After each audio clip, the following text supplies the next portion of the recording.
Nandito ako ngayon sa Chingo ni Grill sa Ginhawa, Malolos, Bulacan. Hindi muna para magsangyupsal, kundi para subukan ng kanilang bagong menu na unlimited breakfast. Ang resto na to ay pagmamayari ng Filipina at Korean National at kamakailan lang ay nag-come up sila sa unlimited mixed Pinoy and Korean breakfast for only 199 pesos lang. Tara, samahan nyo ako. Matatagpuan ang Chingo ni Grill along MacArthur Highway sa second floor ng Capitol Commercial Building sa Barangay Ginhawa, Malolos, Bulacan. Ito na siguro yung pinakasulit na unlimited breakfast na nabalitaan ko dahil hindi lang Pinoy breakfast ang makakain mo dito. Dahil unlimited mo ring makakain dito ang mga Korean dishes. Sa Pinoy breakfast ay available ang fried rice, fried tuyo, fried tawilis, scrambled egg, meatloaf, hotdog, longganisa, siomai, chapsuy, pansit, goto, tokwat baboy, lumpiang toge, champurado, pandesal at kape. Sa Korean dishes naman ay available ang beef bulgogi, fish cake, potato marble, corn salad, kimchi, cabbage salad, oinomul, green salad, miso soup, yellow radish at pickled radish. Nakakatuwa dahil very hands-on sa kitchen ng Filipina owner nito. Siya pala mismo ay gumawa at nagtimpla nung binalik-balikan ko na big siomai. Personally, masasabi ko tong espesyal, hindi tinipid at hindi lasang harina. Panalo to, promise. Masarap din yung goto nila at lalo itong sumarap nung nilagay ko yung tokwat baboy nila. Promise. Masarap din yung champurado nila lalo na't mainit. Saktong-sakto to ngayong tag-ulan. At isa sa binalik-balikan namin yung kanilang lumpiang toge na lalong pinasarap nung kanilang suka. Promise. Tapos sinubukan ko rin yung ating Pinoy pandesal at Korean beef bulgogi. Grabe, panalo. Pwede pala to. Lahat ng mga sinabi ko sa inyo ay unlimited yung pwedeng balik-balikan.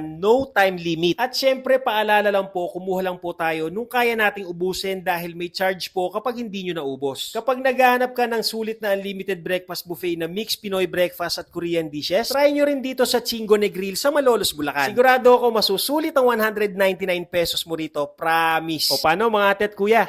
Kain tayo.